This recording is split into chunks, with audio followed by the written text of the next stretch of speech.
नमस्कार। आइए देखते हैं मोटे राम जी शास्त्री कहानी, जो कि मुंशी प्रेमचंद द्वारा लिखी है। पंडित मोटे राम जी शास्त्री को कौन नहीं जानता। आप अधिकारियों का रुख देखकर काम करते हैं। स्वदेशी आंदोलन के दिनों में अपने उस आंदोलन का खूब विरोध किया था आपने। स्वराज्य आंदोलन के दिनों में भी अपने अधिकारियों से राजभक्ति की सनद हासिल की थी। मगर जब इतनी उछल कूद पर उनकी तकदीर की मीठी नींद न टूटी और अध्यापन कार्य से पीड़ न छूटा, तो अंत में अपनी एक तदबीर सोची। घर जाकर धर्मपत्नी से बोले, इन बूढ़े तोतों को रटते रटाते मेरी झोपड़ी खोपड़ी पच्ची हुई जाती है। इतने दिनों विद्यादान देने का क्या फल मिला, जो और आगे मिलने की आशा है करो। धर्मपत्नी ने चिंतित होकर कहा, भोजनों का भी तो कोई सहारा चाहिए मोटे राम। तुम्हें जब देखो पेट की ही फिक्र पड़ी रहती है। कोई ऐसा विरला ही दिन हो जाता होगा कि निमंत्रण न मिलते हो, और चाहे कोई निंदा करे, पर मैं परोसा लिए बिना नहीं आता हूँ। आज ही सब यजमान मरे जाते हैं, मगर जन्म भर पेट ही लिया जिलिया तो क्या किया। संसार का कुछ सीख भी तो होने चाहिए। मैंने वैद्य बनने का निश्चय किया है। स्त्री ने आश्चर्य से कहा, वैद्य बनोगे? कुछ वैद्य की पढ़ी भी है? मोटे, वैद्य पढ़ने से कुछ नहीं होता। संसार में विद्या का इतना महत्व नहीं जितना बुद्धि का। दो चार सीधे साधे लटके हैं, बस, और कुछ नहीं। आज ही अपने नाम के आगे भिसगाचार्य बढ़ा लूँगा। कौन पूछने आता है तुम भिसगाचार्य हो या नहीं। किसी को क्या गरज पड़ी है जो मेरी परीक्षा लेता फिरे। एक मोटा सा साइन बोर्ड बनवा लूँगा। उस पर बड़े शब्द लिखे होंगे, यहाँ स्त्री पुरुषों के गुप्त रोगों की चिकित्सा विशेष रूप से की जाती है। दो चार पैसे का हुड़बहेड़ा आंवला कूट छान कर रख लूँगा। बस, इस काम के लिए इतना सामान पर्याप्त है। हाँ, समाचार पत्रों में विज्ञापन दूंगा और नोटिस बंटवा दूंगा। इसमें लंका, मद्रास, रंगून, कराची आदि दूरस्थ स्थानों के सज्जन की चिट्ठियां दर्ज की जाएंगी। ये मेरे चिकित्सा कौशल के साक्षी होंगे। जनता को क्या पड़ी है कि वह इस बात का पता लगाती फिरे कि उनके स्थानों में इन नामों के मनुष्य रहते भी हैं या नहीं। फिर देखो वैद्य की कैसी चलती है। स्त्री, लेकिन बिना जाने बूझे दवा दोगे तो फायदा क्या करेगी। मोटे, फायदा न करेगी मेरी बला से। वैद्य का काम दवा देना है, वह मृत्यु को परस्त करने का ठेका नहीं लेता। और फिर जितने जितने आदमी बीमार पड़ते हैं सभी तो ही नहीं मर जाते। मेरा यह कहना है कि जिन्हें कोई औषधि नहीं दी जाती, वे विकार शांत हो जाने पर ही अच्छे हो जाते हैं। वैद्यों को बिना मांगे यश मिलता है। 5 रोगियों में से एक भी अच्छा हो गया तो उनका यश मुझे अवश्य ही मिलेगा। शेष 4 जो मर गए वो मेरी निंदा करने थोड़ी आएंगे। मैंने बहुत विचार करके देख लिया, इससे अच्छा कोई काम नहीं है। लेख लिखना मुझे आता नहीं, कवित्व बना ही लेता हूँ। पत्रों में आयुर्वेद महत्व पर 2-4 लेख लिख लूँगा। उनमें जहाँ तहाँ 2-4 कवित्व भी जोड़ दूँगा और लिखूँगा भी जरा चटपटी भाषा में। फिर देखो कितने उल्लू फंसते हैं। यह न समझो कि इतने दिनों केवल बूढ़े तोते ही रटाता रहा हूँ। मैं नगर के सफल वैद्यों की चालों का अवलोकन करता रहा हूँ और इतने दिनों के बाद मुझे उनकी सफलता का मूल मंत्र ज्ञान हुआ है। ईश्वर ने चाहा तो एक दिन तुम सिर से पांव तक सोने से लदी होगी।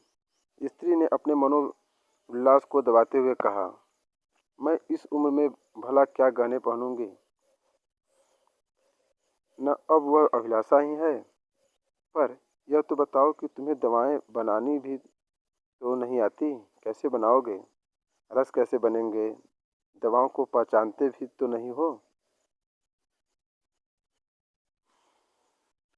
मोटे, प्रिय तुम वास्तव में बड़ी मूर्ख हो।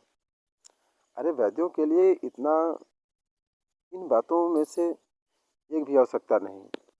वैद्य की चुटकी की राख ही रस है, भस्म है, रसायन है। बस आवश्यकता है कुछ ठाट बाट की। एक बड़ा सा कमरा चाहिए, उसमें एक दरी हो, ताकों पर 10-5 शीशियाँ बोतल हों। इसके सिवाय और कोई चीज़ दरकार नहीं। और कुछ और सब कुछ बुद्धि आप ही आप कर लेती है। मेरे साहित्य मिश्रित लेखों का बड़ा प्रभाव पड़ेगा, तुम देख लेना। अलंकारों का मुझे कितना ज्ञान है यह तो तुम जानती ही हो। आज इस भूमंडल पर मुझे ऐसा कोई नहीं दिखता जो अलंकारों के विषय में मुझसे पेश पा सके। आखिर इतने दिनों घास तो नहीं खोदी है। 10-5 आदमी तो कवि चर्चा के नाते ही मेरे यहाँ आया जाया करेंगे। बस वही मेरे दल्लाह होंगे। उन्हीं की मार्फत मेरे पास रोगी आवेंगे। मैं आयुर्वेद ज्ञान के बल पर नहीं, नायिका ज्ञान के बल पर धड़ल्ले से वैद्य करूँगा। तुम देखती तो जाओ। वैद्य ने आत्मविश्वास के साथ के भाव से कहा, मुझे तो डर लगता है कि स्त्री ने अविश्वास के भाव से कहा, मुझे तो डर लगता है कि कहीं यह विद्यार्थी भी तुम्हारे हाथ से न चला जाए। न इधर के रहो न उधर के। तुम्हारे भाग्य में तो लड़के पढ़ा लिखा है और चारों ओर से ठोकर खाकर फिर तुम्हें भी तोते रटाने पड़ेंगे। मोटे, तुम्हें मेरी योग्यता पर विश्वास क्यों नहीं आता? स्त्री, इसीलिए कि तुम वहाँ भी धूर्तता करोगे। मैं तुम्हारी धूर्तता से चिढ़ती हूँ। तुम जो कुछ नहीं हो और नहीं हो सकते, वह क्यों बन जाते हो? वह क्यों बनना चाहते हो? तुम लीडर न बन सके, सिर्फ पटक कर रह गए।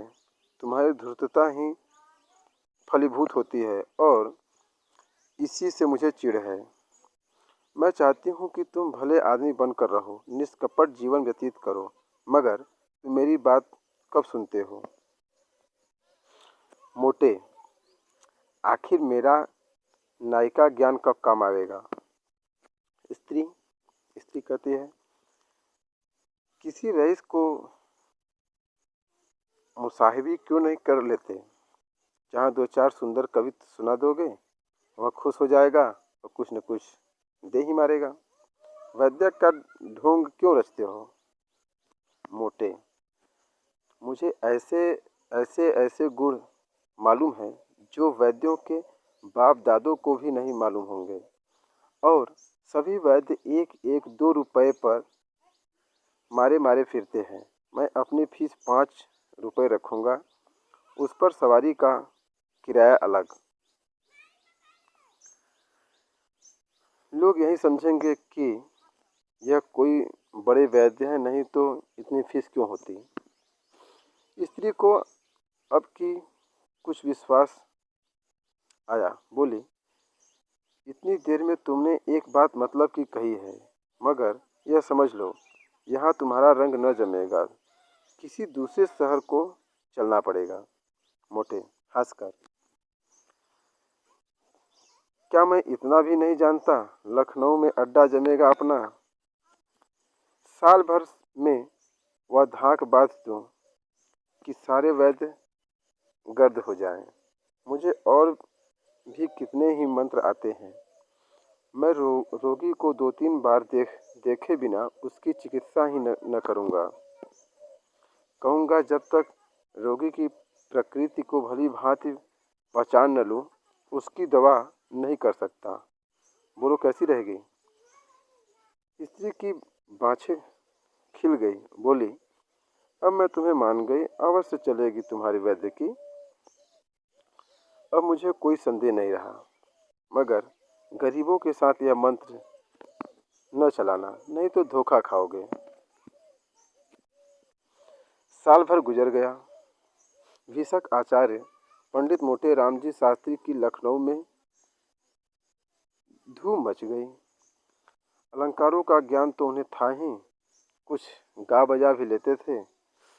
उस पर गुप्त रोगों के विशेषज्ञ रसिकों के भाग्य जागे। पंडित जी उन्हें कविता सुनाते, हंसाते और बलकारक औषधियाँ खिलाते, और वह रईसों में जिन्हें पुष्टकारक औषधियों की विशेष चाह रहती है, उनकी तारीफों के पुल बांधते हैं। साल ही भर में वैद्य जी का वह रंग जमा कि शायद व शायद गुप्त रोगों के चिकित्सक लखनऊ में एकमात्र वही थे। गुप्त रोग से चिकित्सा भी करते थे। विलासिनी विधवा रानियों और शौकीन अदूरदर्शी रईसों में आपकी खूब पूजा होने लगी। किसी को अपने सामने समझते ही न थे। मगर स्त्री उन्हें बराबर समझाया करती कि रानियों के झमेले में न फंसो, नहीं कहीं के दिन पछताओगे, नहीं तो एक दिन पछताओगे। मगर भाभी तो हो कहीं रहती है, कोई लाख समझाए बुझाए। पंडित जी के उपासकों में बिरहल की रानी भी थी। राजा साहब का स्वर्गवास हो चुका था। रानी साहिबा न जाने किस जीर्ण रोग से ग्रस्त थी। पंडित जी उनके यहाँ दिन में 5-5 बार जाते। रानी साहिबा उन्हें एक क्षण के लिए भी देर हो जाती तो बेचैन हो जाती। एक मोटर नित्य उनके दरबार पर खड़ी रहती थी। अब पंडित जी ने खूब केचुल बदली थी। तंजेब की अचकन पहनते, बनारसी साफा बांधते, पंप जूता डालते थे। मित्रगण भी उनके साथ मोटर पर बैठकर दनदनाया करते। कई मित्रों को रानी साहिबा के दरबार में नौकर रखा दिया गया। रानी साहिबा भला अपने मसीहा की बात कैसे टालती, मगर चरखे जफाकार और ही षड्यंत्र रचा रहा था। एक दिन पंडित जी रानी साहिबा की गोरी गोरी कलाई पर एक हाथ रखे नब्ज देख रहे थे और दूसरी हाथ से उनके हृदय की गति की परीक्षा कर रहे थे कि इतने में कोई आदमी सौटे लिए हुए कमरे में घुस आए और पंडित जी पर टूट पड़े। रानी भागकर दूसरे कमरे की शरण ली और किवाड़ बंद कर लिए। पंडित जी पर बेभाव पड़ने लगे। यूँ तो पंडित जी भी दमखम के आदमी थे। एक गुप्ती सदैव साथ रखते थे, पर जब धोखे में कई आदमियों ने धर दबाया तो क्या करते। कभी इसका पैर पकड़ते, कभी उसका। हाय हाय का शब्द मुंह से निकाल रहा था, पर उन बेरहमों को उन पर जरा भी दया न आती थी। एक आदमी ने 1 लाख जमा कर कहा, इस डूस की नाक काट लो। दूसरा बोला, इसके मुंह में कालिख और चूना लगाकर छोड़ दो। तीसरा, क्यों वैद्य जी महाराज, बोलो क्या मंजूर है, नाक कटवाओगे या मुंह में कालिख लगवाओगे? पंडित, भूल कर भी नहीं सरकार, हाय रे मर गया। दूसरा, आज ही लखनऊ से रफरैट हो जाओ, नहीं तो बुरा होगा। पंडित, सरकार में आज ही चला जाऊंगा। जनेऊ की शपथ खा कर कहता हूँ, आप यहाँ मेरी सूरत नहीं देखेंगे। तीसरा, अच्छा भाई, सब कोई इसे 5-5 लाते लगाकर छोड़ दो। पंडित, अरे सरकार मर जाऊंगा, दया करो। चौथा, तुम जैसे पाखंडियों का मर जाना ही अच्छा है। हाँ तो शुरू हो। पचलत्ती पड़ने लगी, धमाधम की आवाज़ आने लगी। मालूम होता था नगाड़ों पर चोट पड़ रही है। हर धमाके के बाद वह एक बार हाय की आवाज़ निकल आती थी, मानो उसकी प्रतिध्वनि हो।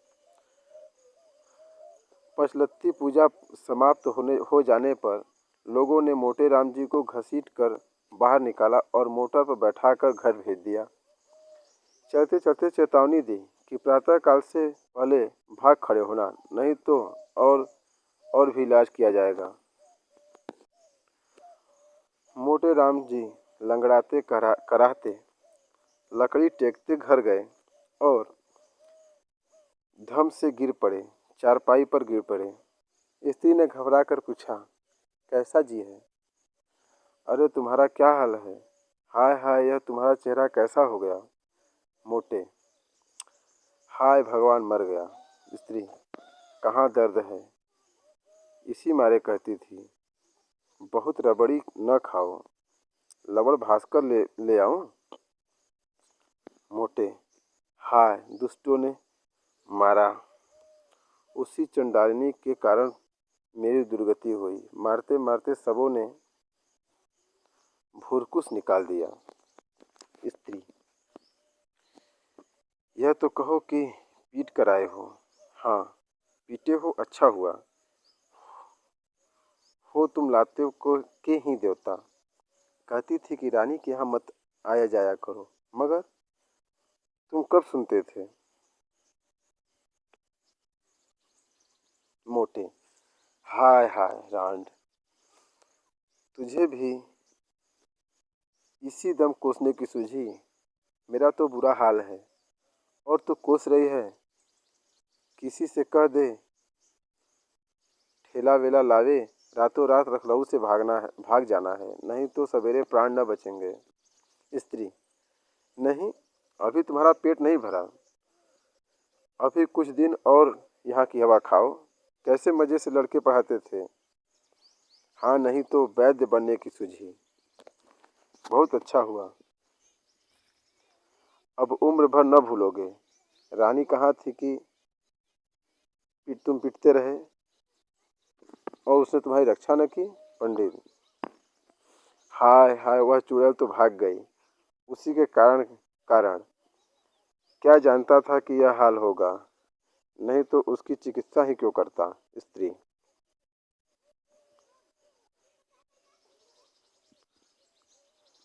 तुम हो तकदीर के खोटे, तुम हो ही तकदीर के खोटे। कैसी वैद्य की चल गई थी, मगर तुम्हारी करतूतों ने सत्यानाश मार दिया। आखिर फिर वही पढ़ौनी करनी हो पड़ी। हो तकदीर के खोटे।